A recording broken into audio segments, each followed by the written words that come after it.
Olá pessoal, bem-vindos a mais um vídeo do canal. Hoje nós vamos dar início ao estudo de equilíbrio químico. Então aqui, primeiramente, eu queria dizer duas coisas importantes sobre esse assunto. Que o equilíbrio químico é quando tem uma reação, em que eu tenho uns reagentes aqui, formando os produtos. E a velocidade que vai ocorrendo essa reação direta é igual à velocidade que vai ocorrendo a reação inversa. Então, isso que se dá o equilíbrio químico. É quando a velocidade direta é igual à velocidade inversa. E também é importante dizer que esse equilíbrio é um equilíbrio dinâmico. Ou seja, não é porque a velocidade direta é igual à velocidade inversa que vai parar a reação. Na verdade, não tem essa parada de reação.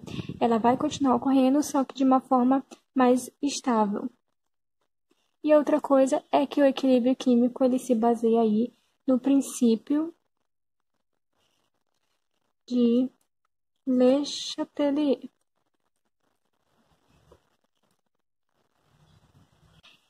E então, aqui, quais são os fatores, então, que alteram o equilíbrio? E vai ser preciso, então, usar esse princípio de Le Chatelier. O primeiro aqui, nós temos a pressão. A pressão que vai estar aí ligada aos gases. E eu posso tanto aumentar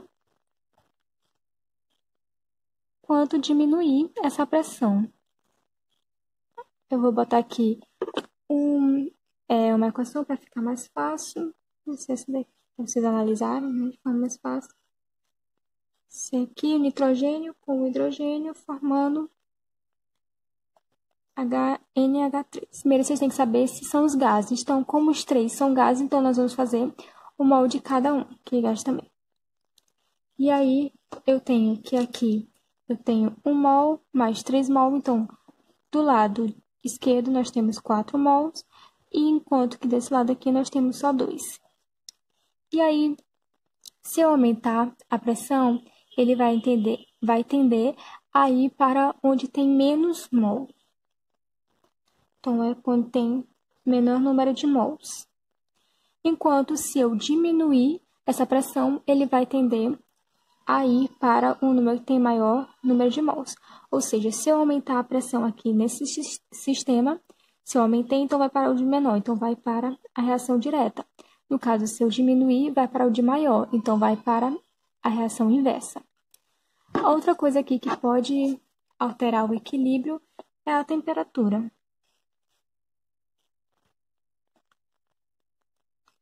E ela, da mesma forma, pode aumentar ou diminuir. Quando eu aumento essa temperatura, eu desloco no sentido endo. Enquanto que, se eu diminuir, eu desloco para o sentido exotérmico, né? Então, aqui, nessa equação aqui, eu vou repetir a mesma equação, né? Para a gente analisar. Então, se essa reação aqui, vou botar ela aqui de novo.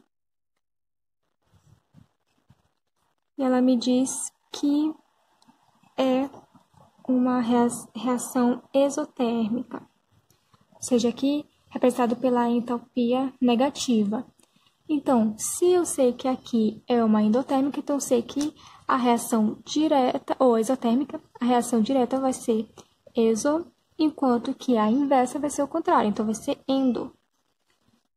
E aí, se eu aumentasse a temperatura, então ela vai para a esquerda. E se eu diminuir a temperatura, vai para a direita. Uma forma de você analisar também é que se eu estou aumentando a temperatura, então você segue a seta. Tá aqui, então a seta está deslocando para lá. Então, se eu aumentar a temperatura, vai para lá. Se fosse uma entalpia positiva, aí seria assim. Entalpia positiva. E aí, o sentido direto já está dizendo que é endo. Então, se eu aumentar a temperatura, vai então para se deslocar para a direita, seguindo o sentido da seta. O outro fator que pode alterar o equilíbrio é a concentração. E essa concentração, se você aumentar a concentração, ele vai tender a consumir o que você colocou. Consumir. Agora, se você tirar a concentração de alguma substância, ele vai tender ao que? A formar mais, a produzir mais dessa substância que você tirou. Então, nesse caso aqui, o hidrogênio mais o cloro gasoso, dando 2HCl. Nesse caso aqui, se, por exemplo, eu aumentar a quantidade de hidrogênio, então ele vai tentar consumir isso aqui. Então, como é que ele vai consumir? Ele vai deslocar para lá, para poder eu começar a formar mais esse elemento aqui e consumir mais desse. Agora, no caso de eu diminuir o cloro, se eu estou diminuindo, então ele precisa formar mais cloro. Então, o deslocamento vai para a esquerda. Outra coisa importante é o cálculo da constante de equilíbrio. Então, quando você tem uma reação assim, mais ou menos representada assim, você tem a velocidade direta e a velocidade inversa.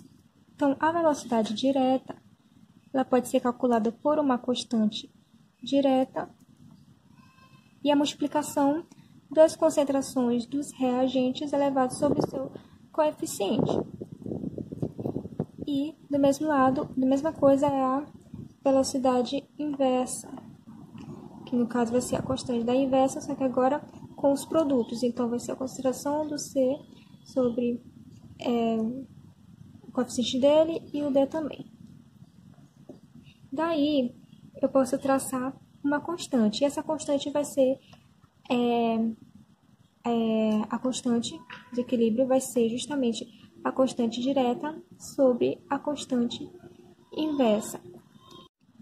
Como eu sei que a constante direta ela vai estar multiplicada por esse coeficiente, então eu preciso colocar ela desse lado aqui de baixo para poder ficar uma multiplicação. Então, aqui vai ficar os coeficientes de A vezes o coeficiente de B e a concentração de C, né? E de D também aqui. E aí, essa daqui seria a constante de equilíbrio. Então, a constante de equilíbrio ela é dada assim de forma simplificada pela concentração dos produtos, né? Levados pelos seus coeficientes e sobre os reagentes elevados a seus coeficientes. No cálculo do Kc, é importante aqui vou anotar como uma observação, que o Kc você vai usar só as substâncias gasosas e as substâncias aquosas. Então, não vai entrar aí no cálculo sólidos, líquidos puros e nem solventes. Agora, pelo Kc também a gente pode traçar uma relação do Kp, que o Kp nada mais é que a constante da pressão, né? Parcial da pressão das substâncias, que vai ser também dada pela pressão parcial do C elevado a C do T sobre a dos reagentes. E aí você pode traçar uma relação entre esses dois K, essas duas constantes, que o Kp é igual ao Kc vezes RT elevado a ΔN. Sendo esse ΔN a variação do número de mols, né? Que vai ser o número de mols dos produtos menos o número de mols dos reagentes. E aí, outra observação aqui, que o Kp, como é de uma pressão aqui, só vai entrar o quê? Os gases. Só as substâncias gasosas. Agora, outra coisa importante é as operações com a constante de equilíbrio, com esse Kc aí. Então, se, por exemplo, na equação você multiplicar a reação, então, quando você multiplica a reação, como nós estamos tratando aí de um expoente, então, o Kc ele é elevado a esse N. Agora, no caso de você inverter a reação, então você está colocando um kc elevado a menos 1, né? Então, ficaria 1 sobre kc. Você vai inverter aí esse kc. E no caso de você somar duas ou mais equações, no caso, o K final vai ser dado pela multiplicação desses K.